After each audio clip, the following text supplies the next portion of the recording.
Hello and welcome back to the Love Inspired Leadership Podcast. So glad that you are here. And I want to let you know something. The conversation that my incredible guest and I had just before we started here on this episode of Love Inspired Leadership is we set this intention that we will bring you everything that we have to bring you in regards to self-leadership, self-healing. And I think you're going to find this podcast very interesting. And I'm super honored to have our guest on today. And what I look at truthfully is this space for grace here on this podcast is about bringing truth in every conversation to lead with more heart, more love, more intentional leadership, with more courage and possibility and opportunity to lead your best life and authentically and with lots of vitality and health, which is where we're going today. So today I'm deeply honored to welcome Sarah Dawkins to my podcast. She is a holistic health and healing coach.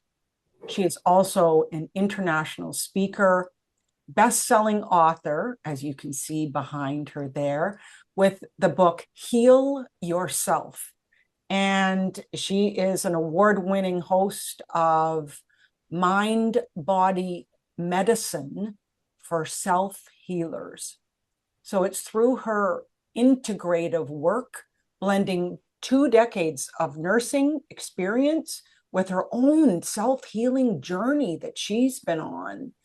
And what Sarah really does is help others to remember their own innate power to heal, reclaim their energy, yes, and create a life of vibrant, soul-aligned wellness.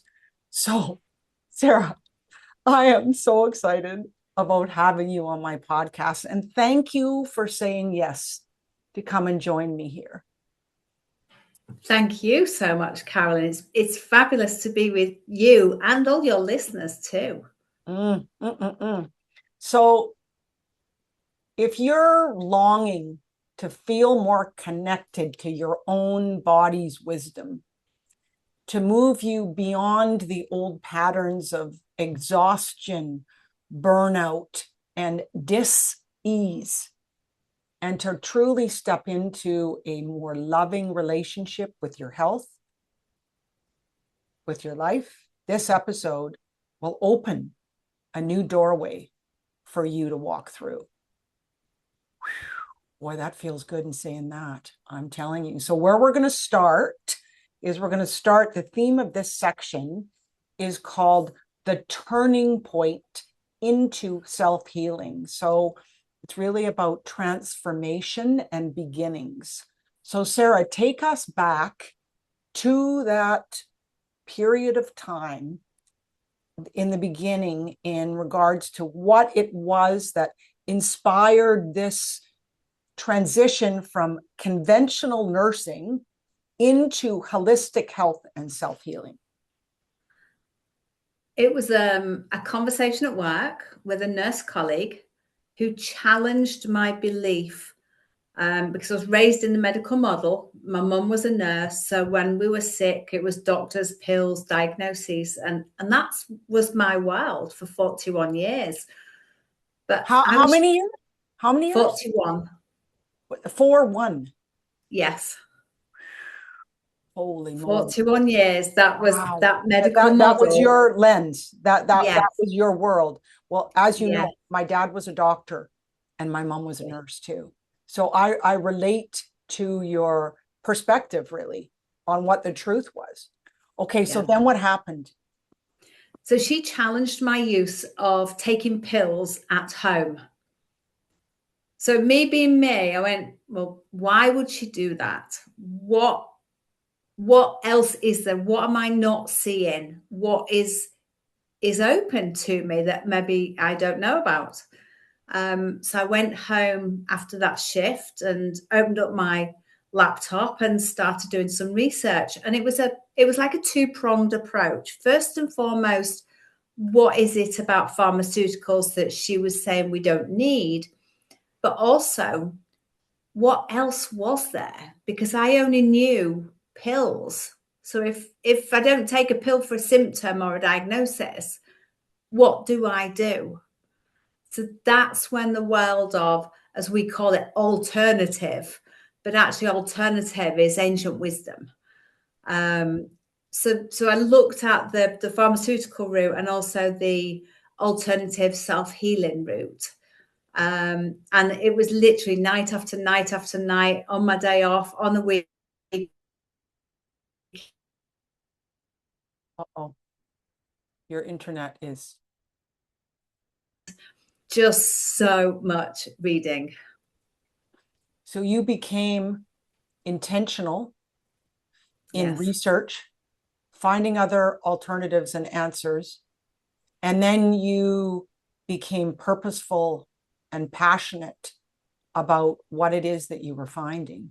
And I'm sure you were shocked, surprised, and it was what I'm picturing for you. It was going against every single thing that you thought was right for all those years. Is that right? Absolutely. It was mind-blowing because I'm looking at all these people that have healed all these conditions, thinking, I took a pill for that. I used a cream for that. I did this for that. I had that investigation for that. And it's like, and none of these people have gone through a doctor or using pharmaceuticals. I'm like, holy moly. Wow. And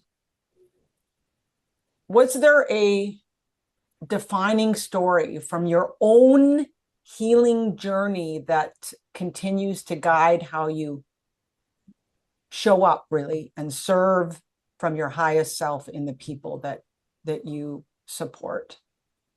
In my own healing journey, first and foremost, it was because I had no proof of myself. I just was what I was reading online. So I'm like, well, if they've done this and they've healed, is that possible for me? And first of all, I'm thinking, am I as special as they are? Can this be a reality for me? Because it is for them. So first and foremost, it was just faith, blind faith, that if it's worked for them, it could possibly work for me.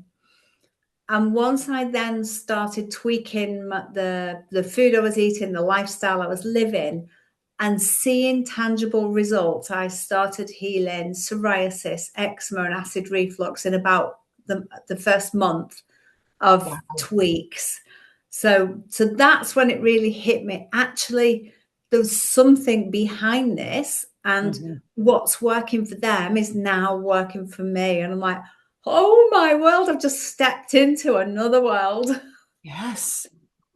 And even after being in another world for all those years, but you said really tangible results that you experienced for yourself.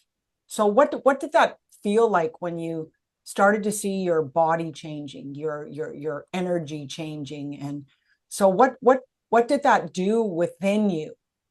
You know, the way you were thinking, the way you were feeling, what did it do?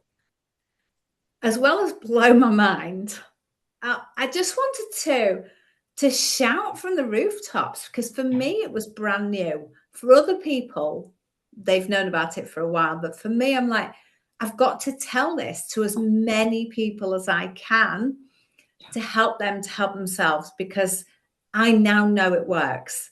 I'm not just reading somebody's information and going, well, they've done it. I'm like, I've done this myself and this is working for me. And I did get on my high horse a bit, because I'm like, oh my God, look at this. You're killing yourselves doing this, but you can live and be free of disease and pain and suffering if you do this. And a lot of people call me crazy because, and I get it, because I've gone from this following the medical model, taking a pill for 41 years, and now suddenly I've flicked that switch to my core belief now is my body heals itself. Yes. And I get that there's a lot of nurses and doctors stuck in the medical model because of their training and because that's what they're taught. It's what they live all their hours at work, you know, and that was me. Yes. So I put the being called crazy aside because I kind of figured, it blew my mind. But for some people, it's not going to blow their mind. They're just going to dismiss it as crazy woman. Yes. So, you know, I learned to live with that. But I continued my journey, and the more I learned and the more I practiced, the more I went on and healed. I had a whole slew of health conditions that I just started healing one after another, after another, after another. Wow. So that transformation, I love what you said there, is you realized you changed your perspective and your belief system, really, right? And your values, really. You thought, you know, I can heal myself. So if I'm healing myself, I can't keep this a secret. You said, I mean, it would be an injustice to keep it a secret. And there's certain people that will be in resistance to that because they want to stick with what's familiar, what they know, even if they're suffering. Yes. They want to stick with what is familiar. Correct? Yes, because it's challenging to step into the unfamiliar. Yes. And I mean, this is a hot button for me, because here's the truth about life, not just your health. It's your mental health, it's your physical health, it's your spiritual health. There's a period of time that we need to make it okay to be uncomfortable, to go against what is familiar, and to be in that space of transmutation, I call it, or transformation, from where we were to where what our heart desires to be. I mean, the reason I'm doing this podcast, Sarah, is to end suffering, whether it's mental health, physical health, or spiritual health, because there's too much suffering going on in the world. And if you have an answer out there, listen, audience, if you have an answer, just like Sarah created for herself, it's actually wrong, I think, to keep it to yourself. Yes. And can I just elaborate on your what I call pillars of health and healing, the physical, the mental, the spiritual? I found all of those on my journey. So, and the physical health's where I started, because as a nurse, the first go-to transform health is like nutrition, hydration, sleep, and exercise. That's in that was my first go-to. And then it was through that, what I now call the physical pillar of health and healing, that I stepped into mental health, which was the mindfulness, the gratitude, the meditation. I found that intuitively when I was in a really dark space. And then as I got into that meditation, that's when I found what I call the spiritual pillar, that coming back home to self, to listen to that little voice inside of us. But it wasn't until I did my coach training, I realized the biggest key to health and healing is emotional health. And that really is to do with healing our past.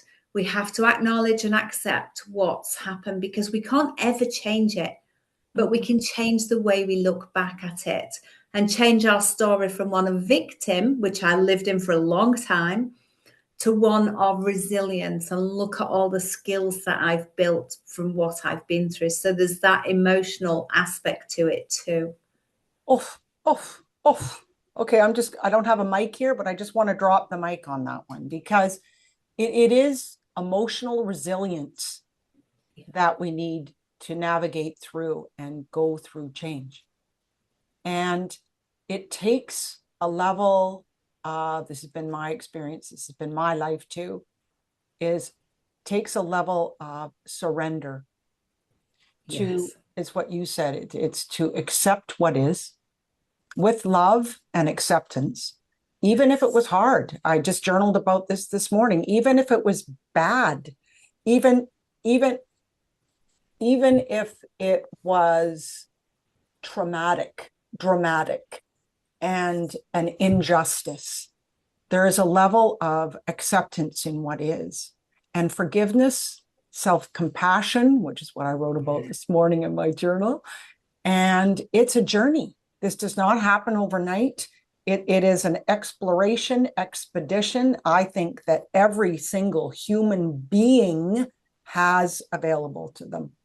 And to me, the center is love, Yes. is the energy, the essence of what love is, what love does, and what love represents. That's whether you're a leader of a huge organization. And going on that journey, even when you are a mature person like you and I call it mature, I don't call it old, it's mature and wise, is that we experience our life with massive vitality and gratitude and joy and celebration for having this opportunity to live the gifts that we have been given. This Heal Yourself book, written in a number of different languages you have behind you there, that conversation you had with that one woman was a gift. And it opened the door on this journey that you have been on. And I just find it your story is such a journey of transformation and willingness to keep moving forward, even through the struggle, even through the hardship, and just keep looking for that spark, that fuel, that next step, right? Yes. Yes. It's a fire within me that I didn't know was there. And even now, some people still call me crazy, but then others come to me for help. So it's like, it is what it is. I'm not for everybody. No. But once I was challenged and I healed so many health conditions, I feel, as you've rightly said, it's my duty to tell people that we can all heal. We're all healers because our body is permanently healing. We just have to tap in and support it with a few little tweaks. And I just feel now that this is my sole purpose. I'm here to help people to see that they're giving their power away, as I did for 41 years. Here's my health and wellness doctor. Tell me what to do. Which pill do I need? Which cream do I need? Give me a diagnosis. And now I'm like, actually, don't get me wrong, if I get run over or something and break a leg, then I'll thank you, doctor, do whatever you need to do and mend my leg. But outside of accident and emergency and trauma, there's so much that we can do to support ourselves that was never available to me growing up for 41 years. I just did not have that knowledge. But now that I do, I'm just sharing it with the world. Well, that's so beautiful. And it's what you mentioned, and this is where we're going to go next, is this concept of alignment and intention here in this integrative healing. And I think it's also including self-ownership. I mean, my dad was a doctor, my mom was a nurse. I signed up to be a nurse. I changed my mind and went into business instead, thank goodness, because I am so incredibly sensitive in regards to people's feelings. It wouldn't have been a good journey for me, but I know that it was by the book always. And it was them having ownership, directing to people on how to heal themselves. This position that we're talking about today is taking an integrative self-ownership, responsibility and accountability and daily alignment, which is what I do too. And it's in regards to honoring oneself. I truly hold that. So what is it that could you walk us through some of the, even if you can give us just a few core ideas within your Heal Yourself philosophy, protocols, practices? Can you give us just a few so people can leave with a next step on their own transformation to support themselves? Sure. So in the physical pillar, eat to nourish your body.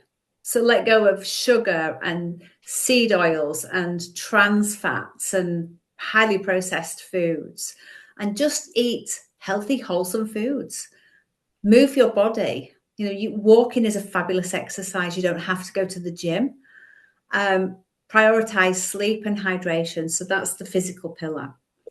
The mental pillar, your mind needs looking after. Beautiful. And we can practice gratitude and mindfulness. And gratitude isn't just saying, oh, thank you for the roof over my head, and thank you for the car in my drive, and thank you for. It's about feeling it. It's not words. Gratitude is a felt emotion. And just really feel into what it is that we've got in our lives that we can express that gratitude for. Because there are people out there that are looking at our lives and wishing they lived our lives. And don't get me wrong, because I've been in the position where I've been absolutely broke and looked at other people and thought, oh, I wish I could live their life. I've been in that situation. I know what that feels like. But there's always something to express gratitude for, because we're not destitute. We have got food. We've got beds. We've got fresh air outside. There's something, a great cup of tea or coffee like you've got. I've got one here too. And mindfulness, it's about bringing our mind into this present moment, because often we can be racing into the future. Have I got something out for dinner tomorrow night? And we can be in the past. Were the words that I spoke to somebody, did they land how I meant them to land, and dwell on, have I upset them or have I not? And we're in the future and we're in the past, but just bring yourself back to this moment and be in the moment. Be mindful. You can do that for a few seconds, for a few minutes. It doesn't have to be a long, long time. It can if you want, but it doesn't have to be. And meditation is what you make of it. I meditate for an hour in the morning, walking my dog in the mountains here in Spain. I don't rarely ever see another body. It's peaceful, it's green, it's lush, it's beautiful. And I'm mindful in that moment while I'm walking us. So that's the mental health. The spiritual health is about taking those quiet moments, whether it's mindfulness in walking or mindfulness and meditation, but reconnecting back to that little inner voice inside of us. Our inner wisdom talks in a quiet voice, and it doesn't have emotion. Our ego shouts at us loudly, and it's full of emotion. So just reconnect with that. And then the emotional aspect of it is really about understanding that what's happened in the past has happened. And it couldn't have happened any other way, or it would have. It's what's done is done. We can't ever change it. But as I said earlier, we can change the way we look back at it. So we can reframe it from, I'm a victim, look at what's happened to me. And don't get me wrong, I sat there for a number of years when I went through some dark times. But we reframe it and look at, so yes, I went through those dark times, but actually they changed my whole life path and career. So there's a blessing there. The people that hurt me in the past, they did what they did with the skills and knowledge they had at the time, and probably don't even understand how profoundly they hurt me and the healing that I've done around that. So just that acknowledgement and acceptance of the past. If you can go one step further to forgive those people, great. A lot of people can't, and that's okay, as long as you can accept, but then be able to move forward and leave the past in the past, because a lot of us carry it within us and we keep suppressing it, and it keeps popping up as triggers. So if we can see those triggers as opportunities for healing, because that's our body showing us where we're not free. So those 4 pillars of both health and healing. I love every single thing you just said. And it's the truth. And my belief in life is exactly the same. That's why when you and I connected, I knew that I knew you on some level. And it's a profound decision to be decided to own your own authentic self and to take that level of responsibility to clean up, to clear the clutter. That's the way I look at it within myself, and to create this loving space for myself. And I personally, my journey has been in the last 5 years of learning how to honor myself. That's all your pillars. It's the physical, it's the mental, and it's the emotional, spiritual, all of it. And every one of us, this is my belief in life too. Every single thing that's happened in our life has been there for us to guide us and also to teach us the lessons we need to learn in our lives, right? Yes. Yes. I mean, and I do believe we have a soul contract. I do believe that. And our soul chose this body because it knew that it would learn the experiences it needed to learn, it craved to learn through the life that we lead. So if we look at everything that's happened to us and see it that our soul needed us to go through that, to be able to acknowledge, accept, forgive, learn, move on. That was what our soul came into this body to learn, to evolve, and we get to do that. well, what an opportunity. I mean, my story is very interesting. I was born 2.5 months early, 67 years ago, which they didn't have all the machines, they didn't have everything at that time. So I was in an incubator, not touched, for a month and a half. I was teeny weeny. I saw pictures, just skinny, skinny little legs. So my life's mission is to learn about love, on how to be love and be loved. So it has been, that's why I'm creating this podcast, because I want to learn from great people like yourself, but also this is part of my own healing journey, a part of not only giving, because I've been such an incredible giver my whole life.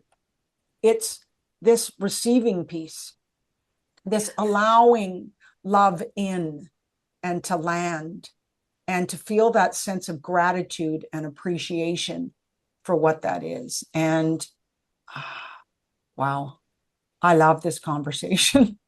Just saying. Yes. So to me, the way I look at your pillars, it's really about taking on a level of self-leadership and commitment and responsibility to be in alignment with that in whatever way is our life's journey. And to me, that's love in action. And Absolutely. you know, your intentional strategy here within yourself and how you support your clients, but I think we need to really take it on for ourselves and decide today. And it's only one little step at a time. I mean, people think it's got to be, 50 changes all at once. It isn't. It's a gradual daily progression.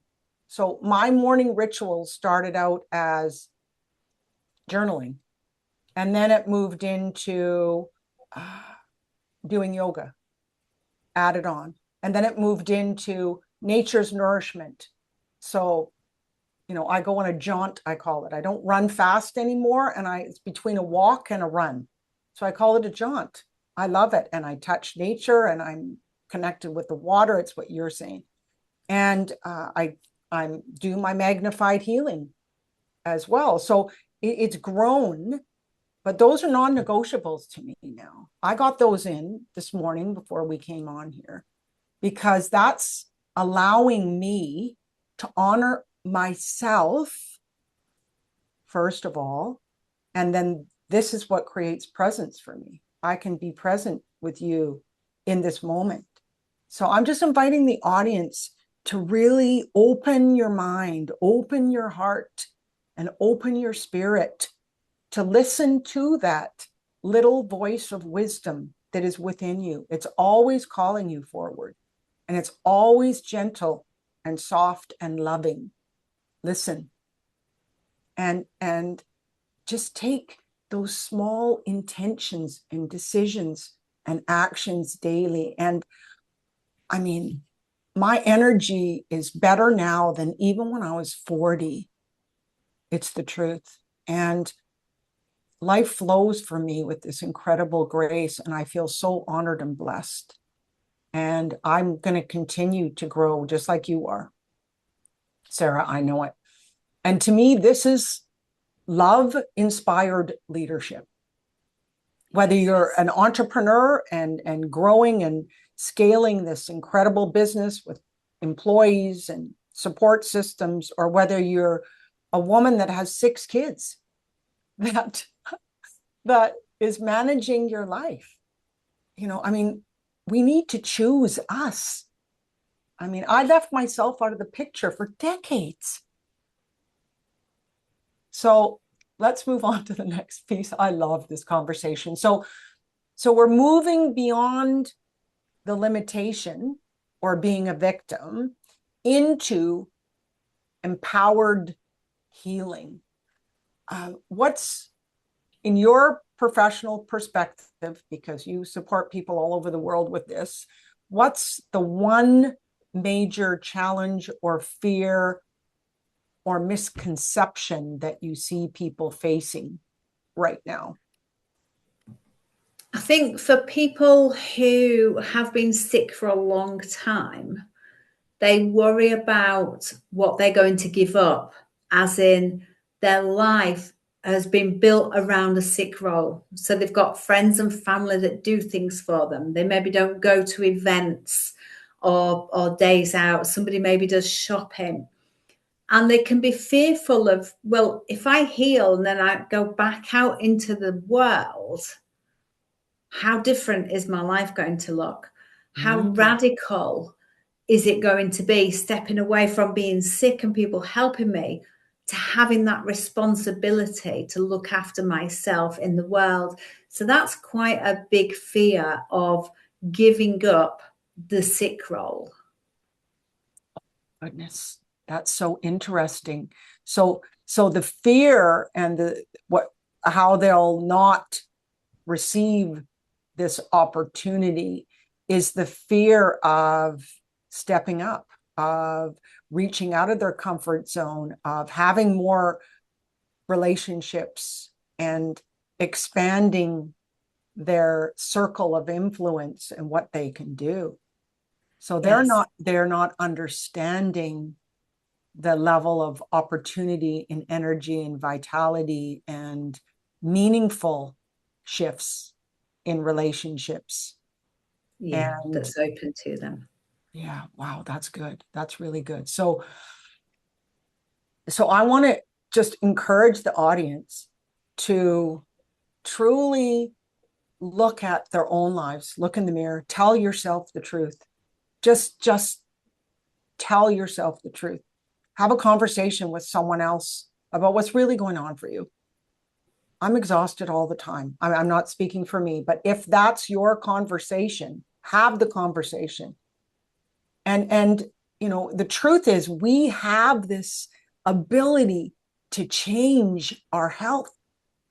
And I just pray that people take on that level of responsibility and accountability and make that decision today when you hear this, because this will create big ripples, not only in your life, but the people who love you, your family, your communities that you serve. I mean, there's such an incredible ripple that happens, and a deeper impact, I think, of love going out into the world. So let's look at. Can I just add on there as well that I was going to go with that, that nobody can do it for you. You have to step into that uncomfortable, unfamiliar, unknown in your healing. But there are people there that can support you, good family, good friends, therapists, coaches. Everybody can support you, but nobody can do it for you. And I get that, because when I was in a dark place with suicidal thoughts, the last thing I wanted to do was step out of the comfort zone that was the size of a penny. You know, I wanted to stay in that deep, dark place because it was familiar, although it was so small and shrunken. And every time I stepped out, I literally vibrated. I was so anxious, so worried, stepping into that unknown. And I would feel sick and literally just couldn't stop shaking. But every time you do it, it gets a bit easier. And as you do it, your confidence grows with it, because you say, well, I did it yesterday. I went further, I walked the dog, so I met somebody, and it builds confidence. But nobody can do that for you. You have to get out of bed. You have to open that door and walk through it. You have to do whatever it is that you need to do. Nobody can do that for you. And I totally, totally feel that for you. But the more you do it, the easier it gets over time. It does. And the way confidence is grown is the willingness to just simply be uncomfortable. And it's not a long period of time to be uncomfortable either. I mean, here's the other truth that I want to put across right now, that, you know, I've done a lot of studying in this actually, and they say that it's usually no more that when we embrace the uncomfortableness of it, of 90 seconds to 2 minutes. That's it. And if we choose to kind of let that circle of thought process repeat itself, it can. That's a decision, though. It's your decision. And that's the way I look at emotion, too. I have passionately embraced this concept of emotional resilience. And we're all brave.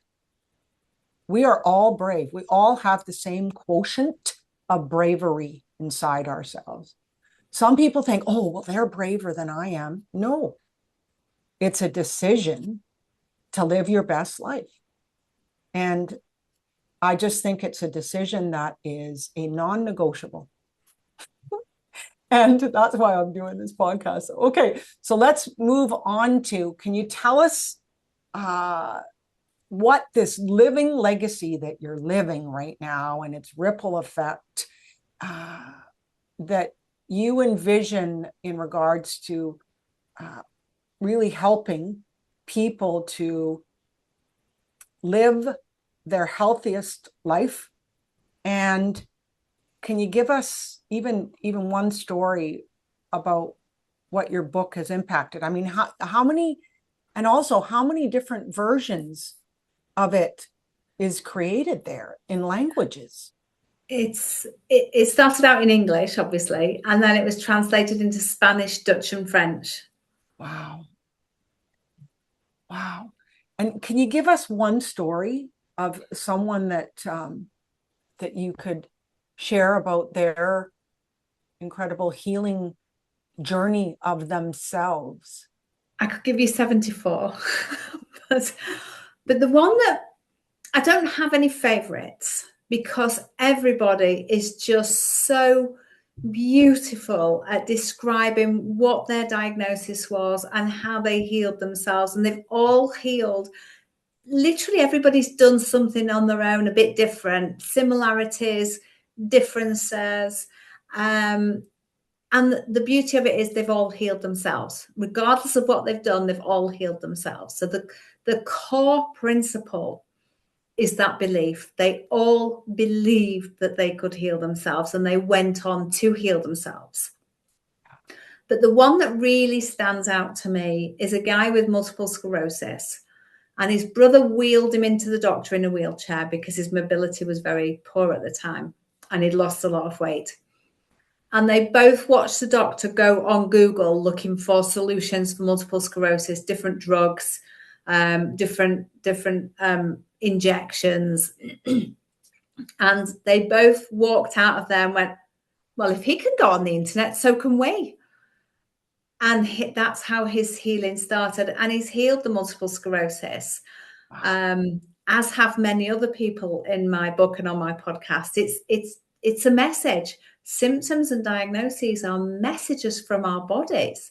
And I've had people email me and say, you can't heal multiple sclerosis. Well, I've got 4 people in my book. I've had at least 5 or 6 people on my podcast. It's absolutely healable.